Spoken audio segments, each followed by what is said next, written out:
and welcome to day 38 of our 365 Days of Courage, where we try to encourage one another every day for a year with God's words in the Bible, looking for verses that assures us not to be afraid, to take courage, and to fear nothing. Our verse for today is taken from the second letter of Paul to the Corinthians, chapter 4, verse 1. Anong sabi doon? God, in His mercy, has given us this work to do, and so we do not become discouraged.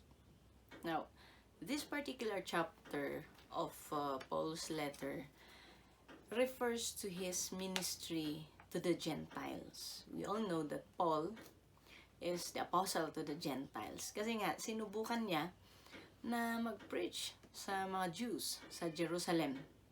And all the more that he was despised. And so that was when nagkagulo, di ba? Remember yung he tried to pit the Sadducees with the Pharisees against each other on the topic of resurrection. So nagkagulo, and that was when he appealed sa mga Roman soldiers sa Roman court na gusto niyang kausapin, or he wants to argue his case to the Emperor of Rome. And that is why he was sent to Rome. Now, when he was in Rome, he was literally a prisoner. Ang kagandahan lang was that he was free to move around. And while as a prisoner, that was where he wrote his letters to the Corinthians, to the Ephesians, to the Hebrew, mga ganon. So,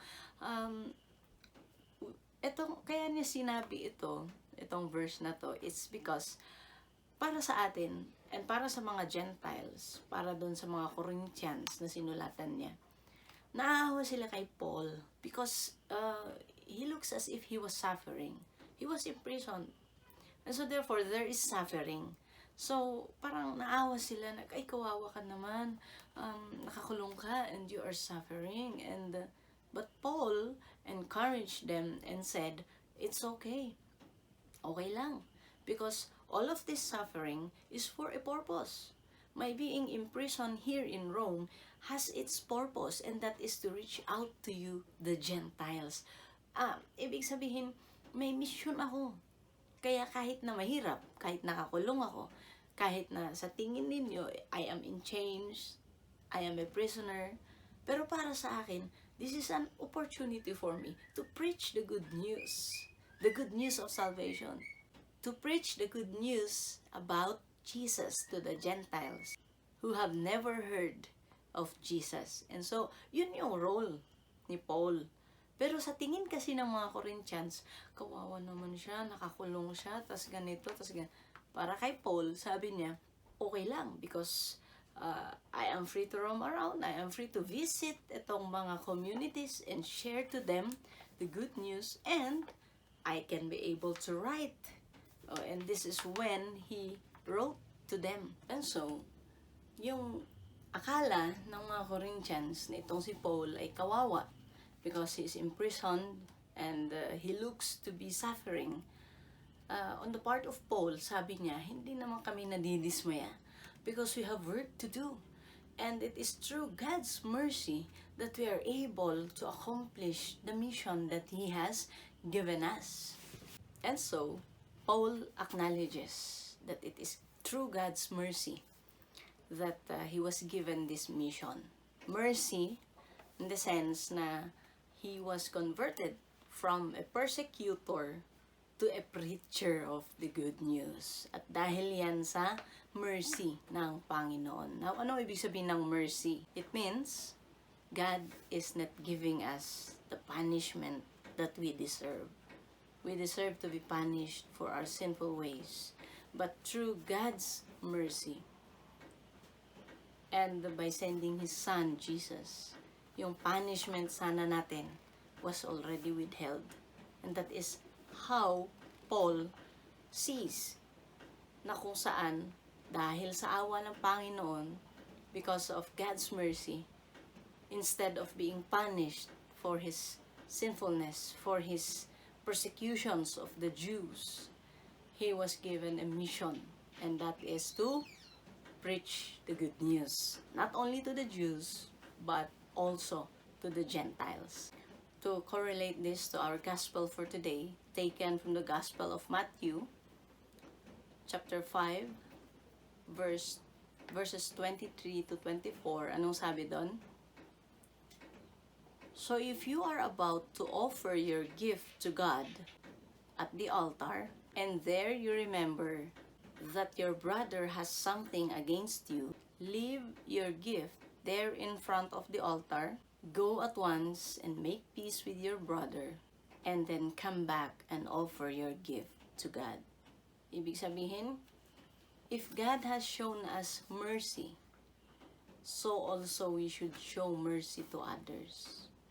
Because kung hindi natin ipapakita the same mercy that God has given us to our brothers and sisters, so ano pa ang silbi ng ating gift sa Kanya? Our gift means nothing, because what He desires is that we should also extend the same mercy and compassion to our brothers and sisters, even if they are the ones who have wronged us. Because in the first place, we are the ones who wronged God, yet He extended to us the very same mercy that He has also extended to Saint Paul. And of course, just like Saint Paul, we also have a mission to do, and that is to spread love, to spread God's mercy to others, to become the light to others, to become the hope for others.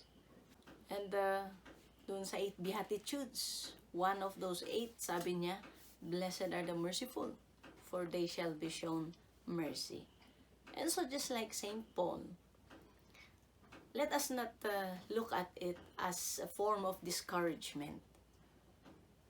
Even if others are not merciful at us, we should still extend the same mercy that God has extended to us, to them. Diba? Kinaawaan tayo ng Panginoon, and so syempre dapat lang nakaawaan din natin ang ating kapwa, even if they don't deserve it. In the first place, we did not deserve God's mercy. And so, hindi dapat yan na panggalingan ng ating mga discouragement. Instead, let us try to encourage one another. Let's try to encourage one another and take every opportunity that we can, just like Saint Paul, na ang sa tingin natin is kawawa siya because he is in prison, that he is suffering, but for him, it is an opportunity for him to accomplish his mission. Ganun din dapat sana tayo. And let us not be discouraged. Paul was not discouraged. When he tried to preach to the Jews in Jerusalem, he was persecuted. So naramdaman niya yung persecutions na ginagawa niya. Na ginagawa na ngayon ito sa kanya.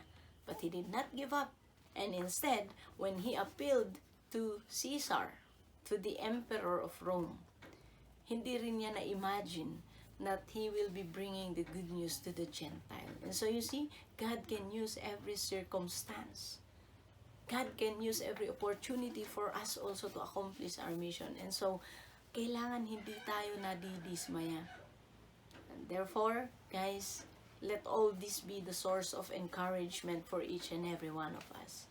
Just like Saint Paul when he said, hindi naman kami nadidismaya eh. All of these sufferings we have endured so that we can bring you the good news. Dapat ganun din yung attitude natin, guys. Alright? And so, that is our word for today.